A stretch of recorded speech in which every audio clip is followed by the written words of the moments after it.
everybody? It's your boy the Kryptonian saying here, bringing you a review for One Piece chapter 605. Now, this is another good chapter, man. I like this one. Now, I got my wish, man. So that's what I mean. Like, when I do these reviews, I'm doing them, and sure enough, Oda, the things I'm saying need to happen, Oda does it in the very next chapter. So this is part of the fun of reading One Piece in this manner, man. So we did get to see the Straw Hats kind of team up, and we get some glimpses into how much powerful everyone's gotten, right? Like, even Nico Robin, whatever the hell she was doing with Dragon, it's like, oh shit, Kryptonian's not gonna make a joke about Nico Robin. Yeah, I'm not gonna make one, right? But even whatever she's been doing with Dragon, right? Like, she's been able to, buff herself up a little bit to where she can use that devil fruit ability where with the flower fruit, where she's able to sprout out the different hands, and when the ship looks like it's gonna hit up against some type of sea stone or something, some type of rock, she's able to sprout the hands and she pushes the ship off. I thought that was pretty impressive, man. Like, it shows you that she's got some real strong hands, and I don't know what's. I was gonna crack a dirty joke about Nico Robin, but I said I wasn't gonna make a joke about it, man. So I did like that. I thought that was pretty good, and I also like how in this chapter, one of the things that we get is Nico Robin, a little bit of personality's coming out, and I was just like, yeah, I was getting real excited, man, because like I just told you guys before, I was just like, when's Oda gonna let more of her personality come out? And that's exactly what happened. We see her and she's sketching and everything, and I thought that was pretty cool, man. My girl likes to sketch, so I thought that was another thing I like too, man. I was like, oh shit, man. She's sketching and shit. She got the hair kind of slicked back and everything, like on the back behind the ears. I was like, shit, man. She halfway looking decent right now, man. And anyway, just the observation and just that natural curiosity, that's what I've been wanting to see out of Nico Robin, man. Like, that's what I like about her. She's got that scholar mentality, even in something as random and dangerous as seeing the Kraken. She understands the beauty of the situation, which is, yeah, but at the same time, you don't see something like this every day.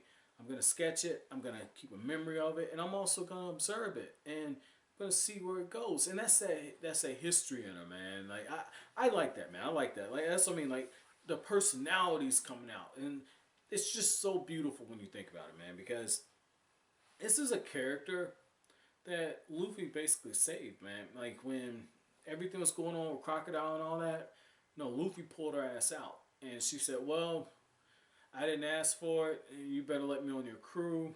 The whole thing with Aokiji happens, and you get that backstory, and then you get the backstory with her island, and you see how Aokiji was saying, like, no, that woman's bad news. Every crew she's been with's kind of fallen, and maybe that was foreshadowing, but at the same time, it's just like, so far, Luffy has kind of righted the ship when it comes to Nico Robin. And just to see how a character who, as far back as Annie's Lobby, and I'm not even trying to predict the volume, man, like, we're in the 60s, so maybe 30s or something. As far back as Annie's Lobby, she wanted to die. And look at her now. Like, if she would have died, she wouldn't have got this opportunity. And that's the beautiful things. And that's what I mean. When it comes to One Piece, man, like, you gotta, like, the fights are cool. I like it. Oda, draw some fun fights, man. Like, fun, and the personalities kind of flare out and everything. Especially when it comes to that dangerous trio of Luffy and Sanji and Zoro. You see their personalities, but at the same time, it's in these brief moments like what you get with Nico Robin, where you actually see the interactions and you see the personality develop. So I love that part. I love that part. Now let's get to what you guys really want, right? Franky having that third hole where he has the third little light. Nah. That's the pervert part, man, because he had the pee-pee hole with the light and everything. But real talk though, I did like the team up against the Kraken. I had said, like, I want to see Straw Hats, how they improved. And, you saw that, Chopper was able to expand and hold off one of the tentacle attacks from the Kraken. And then Luffy is using color of arms hockey, and he has a new attack, the Gum Elephant Gun, and his fist turns black, and I thought that was pretty cool. excuse me, I thought that was pretty cool. And the fact that even in the sea prism, okay, not the sea prism, even in the sea, which is basically acting like that sea prism stone where it's weakening his powers, Luffy was still able to one shot this Kraken. And I thought that that was pretty interesting. I know I just said something sideways in the last chapter review, like, oh well, you know, Luffy one shots the stuff, but this one was needed because it's showing you like as readers we react the same way that Nami and Usopp did when they say how much stronger did he get, and at the same time it's just like, well, if Luffy's a 10, if we're keeping the traditional scaling, if Luffy's a 10 and Zoro and Sanji are like a 7 and a 7.2, you can flip flop between the two. It's just like if that scale continues to move and they keep pace, holy fuck, they're strong. And I like how even Sanji, when Sanji breaks free of his bubble, he's like, "Oh, you think that damn thing's a monster? Look, I ran from monsters for 2 years. That the humor's good. I love the humor in that. I love the humor. That's what I mean. Just like little small things with Straw Hat's personalities coming out. I thought that that was pretty cool. And Sanji builds up enough strength and he shows off a new attack, and I thought that, that was pretty cool where he kind of kicks in. Zoro uses the six paths move that he's got where he starts to cut it, and that's when Luffy says, hey, hey, hey, hey, I told you guys, like, I'm the captain, I told you we ain't doing this shit. You're not cooking this damn thing, you're not cutting it up. We're gonna make that damn thing our beast. It's gonna pull our ship. So you need to fall the fuck back. Chill out. I got this. Luffy just drops a hammer down on him. I thought that was pretty cool, man. I thought that that was really, really good. Now the only thing that we need is for Luffy to get a leash and get a collar and have that damn thing pull him on. But see, the thing with this though is, again, when you get into the hero's journey and everything, it's just like, oh, they gotta fail now. Like, obstacle, they start to overcome it. Unexpected event. Unexpected event happens, okay? Luffy and the others, they get separated. And Oda just telegraphed it because they ran off without the little rope and everything. And I like how when the Straw Hats get to the bottom and they're like 20,000 feet below the sea, right? Which is fucking insane. Really fucking insane. But the fact they get down there, I like how Frankie's is like, well, we can't brood over it.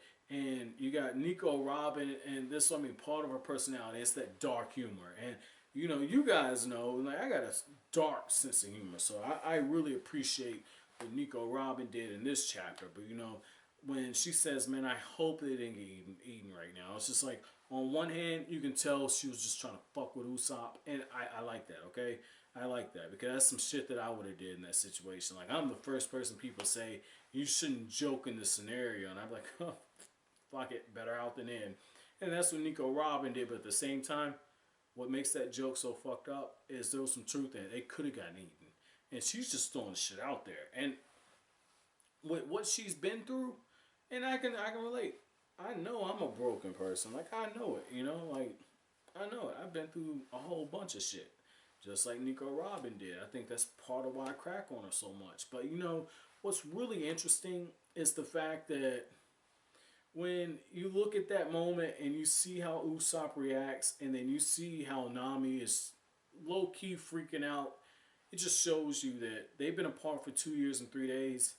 But at the end of the day, they still care about each other. Like, that bond is still there. And it's like, if anything, separation made them grow fonder. It's like the expression, you know, separation makes the heart grow fonder. So, you know, I thought that was pretty interesting. And I like how they say, like, with Brook, and he's just like, man, we're pretty far underneath the sea, but, you know, yo, we still got even further to go. I think it was Nami who said it's 33,000 feet to Fishman Island, and Chopper's like, oh shit, we got 10,000 more to go. It's like, yeah, it makes sense. It'd be too easy if, you know, you just happen to get there after Luffy and them knock the fuck out the Kraken, the shark shows up, and then all of a sudden the current starts sweeping you down, takes you down towards the bottom.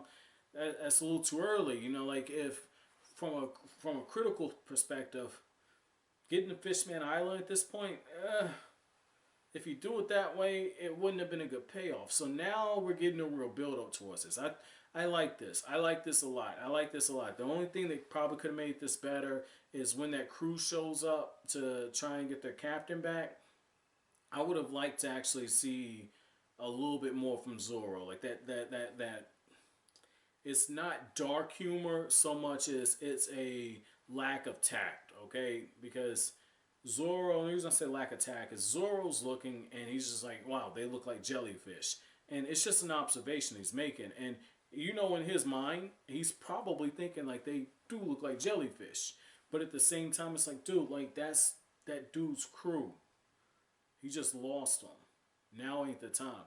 And if somebody like Nico Robin would have cracked, I probably would have gave a pass. I mean, I like Zoro, so don't get me wrong, but I was like, man, that's in bad taste right there. But you know, overall, very good chapter. Again, it's the character interactions, and I like how Oda, even after the time skip, I feel like this is like his moment of saying, I'm gonna reintroduce everybody, and I'm gonna show you guys that yeah, you read for like the adventure and for the fights, but and for the humor, but you read for the character interactions. You read to see how the Straw Hats, these 9 unlikely bunch, these 9 people who will probably never join forces under any scenario, how they're growing and how they interact with each other. Again, that's what I get the most joy. Like when I actually had somebody ask me, right? I asked somebody, like, why do you even entertain One Piece? I can't get into it. The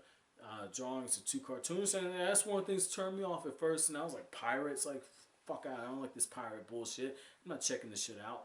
And one of the things I said is like, hey man, like the writing's better than I thought it was, and I was like, not even for a shonen, the writing's better than what I thought it would be, and the author really understands how to write characters and how to grow the characters. And I still feel like sometimes with Luffy, it's like he teeter-totters, but at the same time, when you just look at it from the shonen tropes, you gotta wonder how much of that is, you know, Oda saying, I have a particular framework I have to kind of fit Luffy into to make it publishable and Shonen Jump. So I feel like maybe Oda wants to kind of let the reins loose on Luffy a little bit, but he really can't. Might be reading too much into that. It's just I feel like there's more layers to Luffy's character than what we've been getting. Hence the flashback. But even then, you know, Luffy was totally in character. But you know, overall, very good chapter. My chapter question to you guys is, at this point in the series, which set of the Straw Hats interacting was your favorite? For me, hands down, it's going to be Sanji and Zoro interactions. But as always, guys, if you like anything I had to say, don't forget to comment, rate, subscribe, share. Thank you so much for watching the video, guys.